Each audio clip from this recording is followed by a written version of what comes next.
आज आम सप्तम श्रेणी पदार्थ विषय प्रश्नोत्तर करने जाऊे। एक नंबर देती शून्य स्थान पूरण कर। एक नंबर क प्रश्न देला पदार्थर तरल अवस्था निर्दिष्ट डैश थाए किंतु निर्दिष्ट डैश न थाए।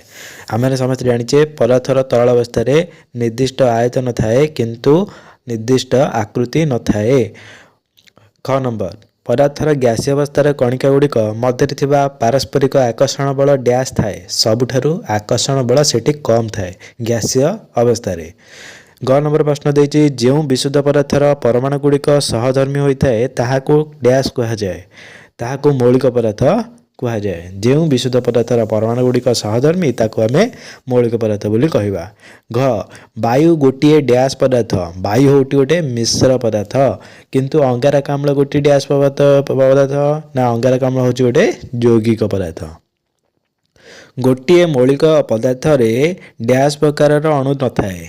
एक भिन्न भिन्न प्रकार अणु न थाए। गोटे मौलिक पदार्थ एक प्रकार अणु थाए भिन्न भिन्न प्रकार अणु न थाए।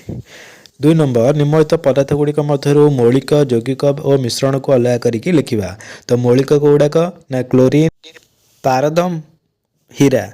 यौगिक हूँ कौन चूर्ण फिटकिरी बरफ लुण गंधकाम्ल। मिश्रण सेमती चीनी सरबत क्षीर।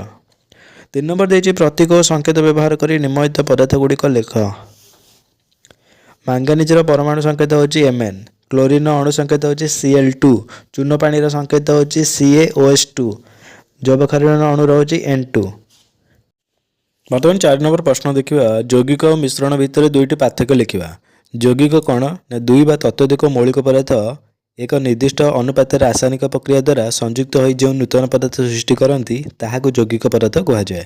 उदाहरण जमीती होची जल बा H2O।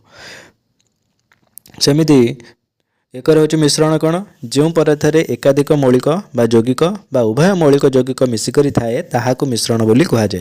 एमाने कौनसी निर्दिष्ट अनुपात मिसी न थांती। उदाहरण जमीती चीनी पानी सरबत।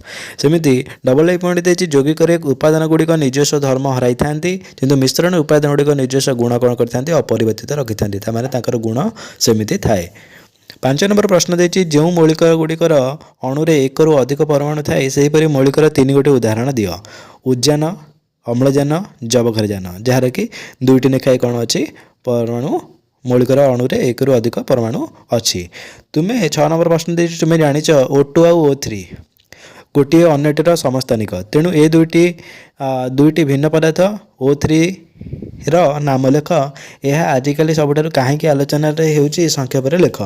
O2 और O3 होउची अन्यटर समस्थानिक। तेबे यही दुईटी भिन्न पदार्थ O2 अम्लजान संकेत किंतु O3 होउची ओजोन संकेत।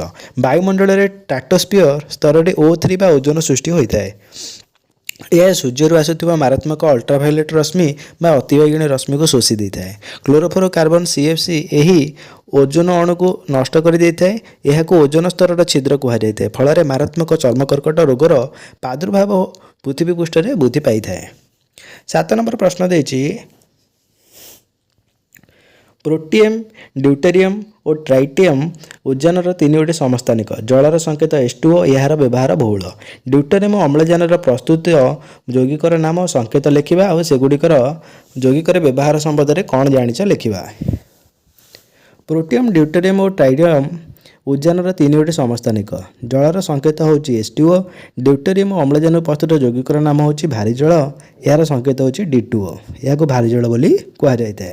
व्यवहार कौन होता है ना परमाणु रिएक्टर केन्द्र में भारी जल को मंदक रूपे व्यवहार कर। 8 नंबर प्रश्न देती गोटे धातु अधातुर नाम लेख और संकेत लेख जार साधारण तापमात्रा कौन थाए तरल अवस्था थाए। धातु और अधातुर पारद एक तरल धातव पौलिक यार संकेत होची Hg। ब्रोमिन एक तरल अधातु जहाँ संकेत होची Br।